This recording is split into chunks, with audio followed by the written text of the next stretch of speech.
Darren, 2-1 defeat to Loughgall in the Mid-Ulster Cup tonight. Just give your thoughts firstly. Immensely proud because you have a bunch of young kids there who were thrown into a game tonight against Premiership opposition, and I thought they were terrific. You know, from start to finish. Yes, you're disappointed, obviously. You'd like to go on through, and it'd been good for those young lads to go through. But in terms of proving, have we young lads to come in and play first team football? Absolutely. I'm looking at now some of those lads, to start them on Sunday again. I've no fear of doing that. I never had, throughout it. We've always brought in good young local lads. But going from that tonight, yeah, hugely impressed with how they were. There's a danger when you play against the Premiership team and you have, I think it was 9 lads under the age of 20. You get a bit of a tanking in it, and you're getting nothing out of it. It's more demoralising for players. But that tonight, that's worth more than any training or coaching session they get. And look, they rose to the occasion. I can't ask much more than that from them. Yeah, you touched on the amount of young players playing there. I think out of the 5 lads making their debut, all teenagers, and Adam Dorn's making his first start as well. He played in the last round against Australia. When you looked at how they went at the game, was that the sort of the message to them beforehand? Just go out and enjoy it, go out and play with freedom, go out and play the way you've been playing with the under-20s? Exactly. Look, you're in here now because you've been recommended and doing well for you. Should it be the 20s or the 18s? And the message before the game is don't worry about making mistakes. Don't worry, go and enjoy your football. This is, would you all be at home doing your homework?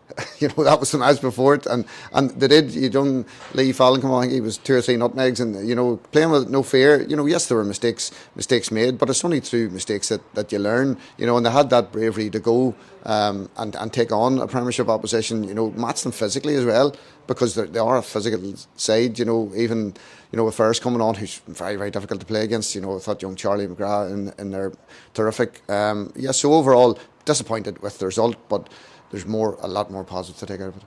Yeah, just briefly on the result. Obviously 1-0 up early on, a brilliant goal from Dilda Honey, and then managed to sort of, particularly the end of the first half, managed to manage the game very well. Had other chances, had another chance early in the second half. Do you think if that one had gone in reasonably early in the second half, that's almost game over at that point? Well, look, it would have made it difficult for Loughgall, obviously, at that stage, and it gives you more to hang on to. But look, there's nothing we can do it there. We spoke about it at half time. Look what happens if Loughgall go and score. Are we going to fold? We need to react to it, and they did. Yes, it was difficult. You're pinned back, and that's, again, it's very difficult to impact the game when you have the bench like we are. Young lads that are coming in for their debut. Whilst it's great for them, it's not ideal, overall in terms of the result. But yeah, look, we have a group of young lads come in tonight, did what they asked them to do in terms of going and being brave, want to get in the ball, not afraid to make mistakes, do what you're good at, do what you enjoy doing. Some of those lads have been sitting maybe a week ago in the stand watching the game and supporting the team, and now they're out playing, and it definitely won't be the last time they play for the first team. Yeah, I suppose one of the negatives, and we don't want to labour the point after we talked last Friday night, but with another player out injured, another senior player, Gavin Smith's leaving the ground in crutches there. Just what's the prognosis? And adding to that, apart from Lorcan and Ford, who obviously returned from suspension for the weekend, do you envisage anybody else being back available for the Bangor game on Sunday? We might have 1 or 2. Gavin's going to be out, so that's 10 at the minute. You're sitting looking at it, and again, there's only so many times you can say it. It is what it is. It does affect it. It does affect it. But go back to tonight.